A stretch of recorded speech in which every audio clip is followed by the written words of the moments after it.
My name is Paul Christiansen. I own H&H Industries based out of Madison, Wisconsin. We do work all over the whole state of Wisconsin and starting to infiltrate out into the whole Midwest now. We go back since 1901. We're one of the longest standing mechanical contractors in the whole state of Wisconsin. As I said, we've been here since 1901. It's many years of success. My personal history in this industry starts way back when I was 4 years old at grabbing a passion on the construction. And what's very interesting to me is today that I've sat in here, this is the first time I've been part of something like this, and I have a bunch of experts in here that are doctors, lawyers, professors, senators, telling me how my life that I live and breathe every day since I've been 4 years old is. Some of the statements that have been said in here are true. A lot of the statements that have been said in here are not true at all on the way unions are. Me personally, I think just sitting in here, I found a big part of what this whole issue is with the right to work thing. I hear a lot of conversations on the manufacturing and the commerce side. I'm hearing conversations on the automaker side. I'm not here to talk about them. I'm here to talk about construction because that's what I do. I've got a partnership with my unions that started back in 1994. I was a freshman in high school, and that's when I started working for H&H Industries, mowing around our office and painting the outside of our building. That's how I started my career at H&H. As of 3.5 years ago, I purchased that company. 3.5 years ago, I purchased that company. We were a $25 million company. We closed our books in 2014 at a $42 million company.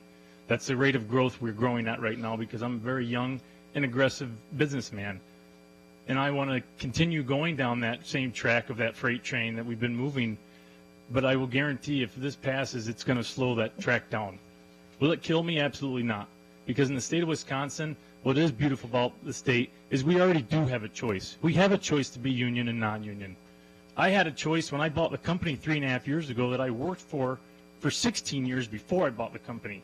I had that choice. Did I want to buy that company that was a union company? I could have gone and worked somewhere else. I could have gone and started my own company. I could have gone and looked at buying a non-union company. In Wisconsin, you can be successful owning a union company, and you can be successful owning a non-union company. I picked the business model of the union company. It's what flavor I liked, and I don't think it's fair to have that freedom stripped from me, to have that flavor of love I have for the union that put me through training, put my dad through training, put my brothers through training, my uncles and my grandparents. The union has put all of us through this special training. You guys realize this building here, I have personally turned wrenches and installed pipes in this building that we're all sitting in. The tunnel rat comment you made earlier, I was a tunnel rat for years. I built these tunnels under here that run under this whole city in Madison. I've installed steam pipes that run under the grounds in here. Do you understand the severity?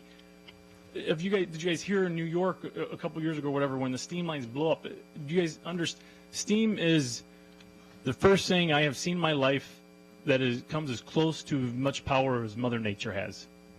The power that steam has and what it can do, and if you do not have skilled tradesmen that have been through serious training on that, they're serious. You're talking about life safety now too. Talking about life safety, you're talking about the quality of the buildings that all of us use so we can get together and do these types of things. That's how this gets done, is from all the training our unions have done.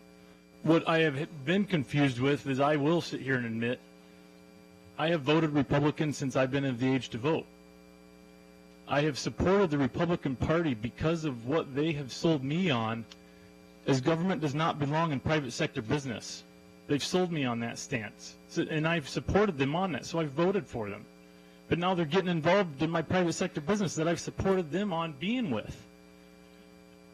And then the other piece of it that I've also supported the government on is the government has, the Republican Party, I should say the Republican Party, has always tried stating that you should learn to live on your own 2 feet.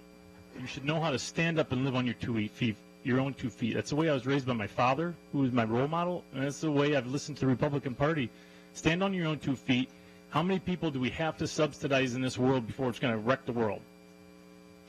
Well, right now, our unions that I work with, the unions I'm part of, the construction industry, we do stand on our own 2 feet. Us and our members, my employees at my company that I once was, but now I own, I sit and work with the union people, and we have negotiations. We have friendly negotiations, and we talk about what's good for the best of all of us here in the state of Wisconsin. And that's what we sit and talk about. And now we're going to, if this passes through, what it could do to our unions and the crippling that it could do, who's going to pick up all the training we do? Who's going to pick up all the health care that our guys pay? Who's going to pick up all those costs? My guess is the taxpayers are going to. Well, I don't want that.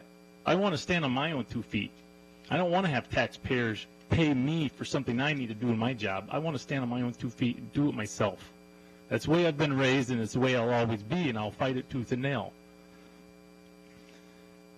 You know, starting out right away this morning with Senator Fitzgerald, there was quite a few comments he made, and I completely agreed with him. He made some excellent comments I think people should pay attention to.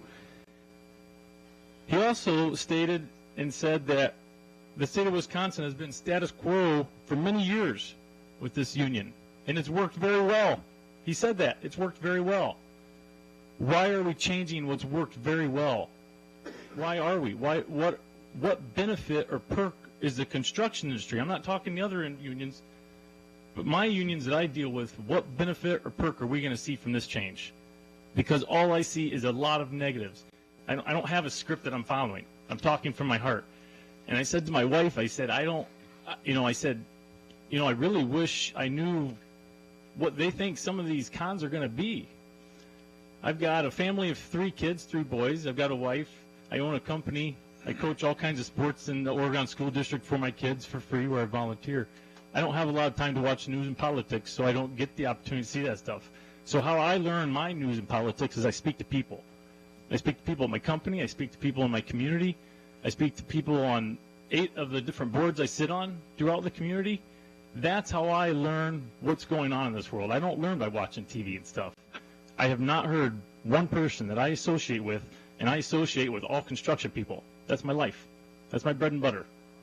That's all I associate with, and I have not had one person come to me and tell me what the perks or benefits of this are. So all I ask is that you guys hear our story and sit and talk with us. I think it is very irresponsible, and I think it's very disrespectful to a lot of us hard workers here in the state of Wisconsin to push something through fast track. The boards and associations I sit on, the Contractors Coalition, we were all getting excited. It was just literally 2 weeks ago, we were all getting excited saying, okay, we've made a big enough stance here. We've caught their attention, and they're now listening. They're listening to us. So they're going to sit and work with us. This is okay. It was all this last Thursday or Friday at work. All of a sudden, it was just a major uproar. Hey, they're not talking or doing anything. They're just cramming in and going to do it. And I'm like, what's going on? What happened to the conversation piece there? And that's what I don't understand is why are we moving so fast on a decision that I don't feel people are completely 100% educated in. Thank you. Thanks for your testimony and your sincerity. Just a question. You evidently, as you testified, get along fine with your union, which kind of begs the question. I'm just curious if you think that a number of union members are going to drop out of the union. If that, and you're blessed, you got a good relationship going, even with the passage of this legislation, I would think that that will just carry through and you won't lose anybody. Well, here's my assumption, and it's unique to my age. I turn 34 next week. So I'm kind of at the cutoff of I've got to see the older ages, my father's stage of the baby boomers, and I've got to see the young age. The old generation got together and said, how do we help each other out with our ups and downs? You know what? How do we also all pool our money together, create our own health fund so we don't have to get that from the government? So how do we all get together and start pooling money together to create something good for all of us to share so we all work through this career together successfully? Now you have our young generation, which I am part of. But I've got to see the perks of the old generation, and no offense to any young generation in here, but it's a very selfish generation. Our young generation is a very selfish generation in immediate gratification. Part of that is our own society has pushed that on them with our technology and stuff we have, has created immediate gratification for our young generation. So what our young generation says is if you get Billy over here, he's going to join the union and become an apprentice at 21, 22 years old. He's going to get married. He's going to go have 2 or 3 kids. he's going to look and say, man, I cannot afford to pay in that. I could really have that money on my check right now. So Billy's not going to pay in. Well, then Bobby gets in. Well, Billy's not paying, so why would I pay? Even though they have to still provide me the same training and services. Well, then the friend Greg gets in. And it's a ripple effect. And within 3 to 5 years, you're going to see how quickly our new generation that's very selfish will demolish what has been standing and existing successfully for many years. Thank you.